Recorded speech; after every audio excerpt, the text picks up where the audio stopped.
ভাই, এই ভিডিওটা দেখে আমি উপলব্ধি করতে পারলাম যে কেন জাপানের নাগরিকদের পৃথিবীর কোনো দেশে যেতে ভিসা লাগে না।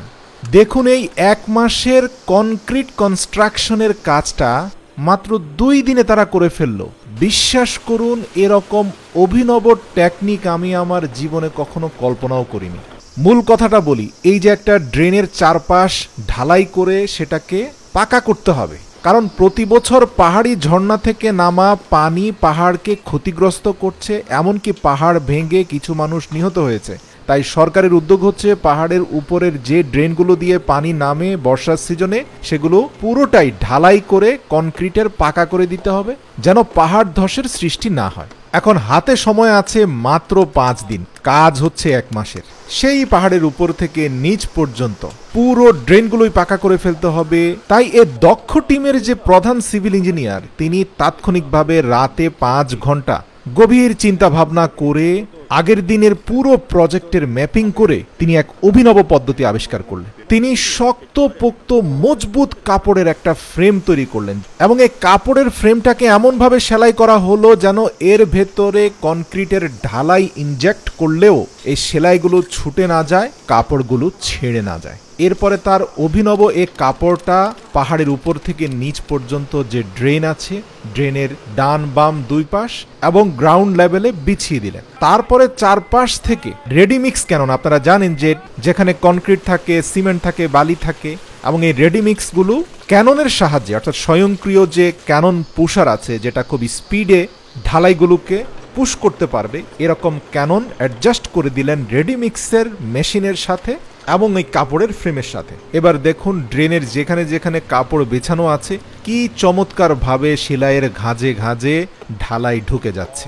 প্রথম দিকে ডান বাম ব্লক করে শুধু নিম্নাংশে ঢালাইটাকে পুশ করা হয়েছে, আর দক্ষ কর্মচারীরা পা দিয়ে ভালোভাবে ডানে বামে নড়ে চড়ে পাড়া দিয়ে কনক্রিটগুলোকে খুব ভালোভাবে অ্যাডজাস্ট করছেন যাতে প্রতিটা অংশে ভালোভাবে রেডিমিক্স পৌঁছাতে পারে।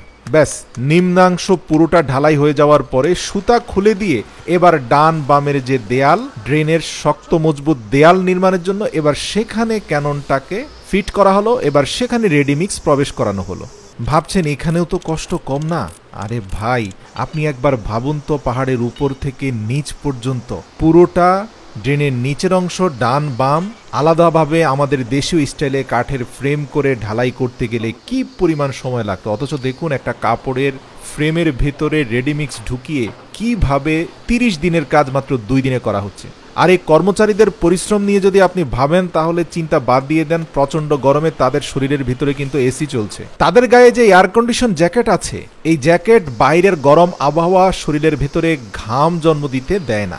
এমনকি মাথার হেলমেটের ভিতরে এয়ার কন্ডিশন আছে, দেখতে পাচ্ছেন জামার হাতা দিয়ে এসির বাতাস বের হচ্ছে।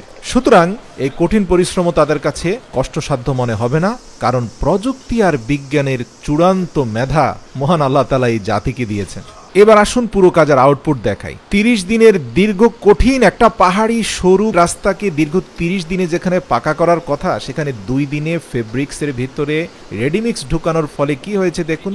এই পুরো ফেব্রিক্সের ভিতরে থাকা রেডিমিক্স শক্ত হয়ে মাটিকে কামড়ে ধরেছে, আর পুরো কাঠামো একটার সাথে আরেকটা এমনভাবে মজবুত হয়ে লেগে আছে যে এক স্থানের অংশ অন্য স্থানে চলে যাবে এমন কোনো সুযোগ নেই। আর এর জন্যই তো 2 দিন পরে যখন রেডিমিক্স শক্ত হয়ে গেছে, আপনারা দেখতে পাচ্ছেন যে ড্রেনের চারপাশ কতটা চমৎকার এবং সুন্দর হয়েছে। সোজা কথা হিসাব মিলাতে গেলে অল্প সময়ে বুদ্ধিদীপ্ত চিন্তার মাধ্যমে এমন একটা কাজ হয়েছে যার পুরোটা জুড়ে রয়েছে সৃজনশীলতা এবং উচ্চ দক্ষতা আর মেধার পরিচয়। আর এজন্যই পৃথিবীর সবচেয়ে মেধাবী জাতি বলা হয় জাপানিদেরকে, যাদের পাসপোর্টের র্যাঙ্কিং পৃথিবীতে নাম্বার 1।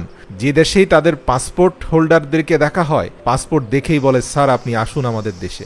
আসুন, হিংসা বিদ্বেষ ছোট মন মানসিকতা পরিহার করে নিজেদের সৃজনশীল করি, কর্মোদ্যমী করি, নতুন নতুন আবিষ্কারের পেছনে মেধা এবং শ্রমকে ব্যয় করি, তাহলে জাতি হিসাবে আমরাও উপরে উঠতে পারবো ইনশাআল্লাহ।